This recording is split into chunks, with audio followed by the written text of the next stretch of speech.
Hello, welcome back. My name is Tim Gravin, and I'm here to do a read aloud of Sugar and Milk by Thrity, Umrigar.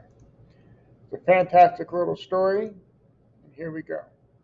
First, when I came to this country, I felt so alone.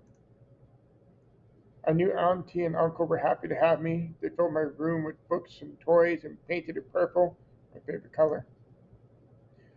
While my friends and my family were all back home, I missed my mom and dad and my cats, Kofi and Baklava too. After Auntie and Uncle left for work, I sat alone in my room, thinking of my old friends and longing to make new ones. Uncle and Auntie were worried we didn't know how, but didn't know how to help me. Then one day, Auntie came into my room. "Let's go for a walk," she said, with a smile. As we walked, Auntie told me a story. There once lived a group of people in the ancient land of Persia who were forced to leave their home and seek refuge elsewhere. "Come, my people," said their leader. "Now that we have to leave home we love so much, we must find a new land that we can call our own." So they built a few boats and sailed the mighty seas until they arrived at the shores of India and begged to be given shelter. But the local king did not want to let them in. "Our land is too crowded," he grumbled, "with no room for others. Besides, these visitors look foreign and speak a strange and different language I do not understand." The king went to the seashore where the ragged travelers stood and ordered them to leave, but they couldn't understand him because he spoke a strange and different language they did not understand. The king sighed impatiently. He snapped his fingers and ordered a servant to bring him an empty glass. He filled the glass with milk all the way to the very top and silently pointed to it. It was his way of saying, "My apologies to you. I would have loved to help. You look like very fine people, even though you speak a strange and different language I do not understand. But just as this glass is filled to the brim with no room for more, so are we full up in my little crowded kingdom."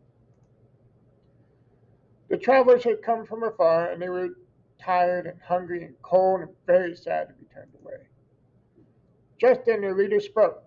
He was a small and clever man with an ever present smile on his lips. "Just a minute, O mighty king," he said. "A moment, sir, every time." And before the king could speak, the leader dug into his old tattered sack and pulled out a spoonful of sugar. He stirred the sugar into the glass slowly, carefully, dissolving every grain of sugar, making sure he didn't spill a single drop of milk. He smiled as he pointed silently to the king's glass. Between two very wise people, sometimes words are not necessary. The king understood what the leader meant. "If you let us stop, O mighty king, or stay, we will live in peace beside all of you. And just like the sugar and milk, we will sweeten your lives with our presence." The king stared at the sweetened milk. His lips twitched first, he smiled, then he grinned, and finally he roared with laughter. The king hugged the group of travelers. "Welcome to your new home," he cried. "May you live with us forever in peace and joy." And even though the strangers didn't follow a word the king said because he spoke a strange and different language they did not understand, everybody knows what a hug means, and all people speak the language of laughter, so no one had a problem understanding what the other meant. Thus the Persians stayed. India became their new home, and they kept their ancient promise of spreading happiness wherever they went. After Auntie finished telling me this old story, we walked quietly for a few moments. I looked around me, stopped, and then I took another step into the dazzling lights of America.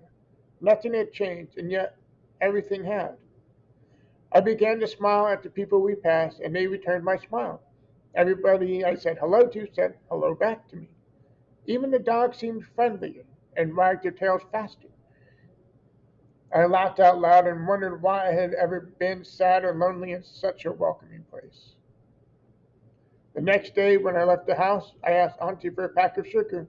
I kept it in my pocket to remind me to make things sweeter wherever I wandered in my new and magical homeland. And that's the end.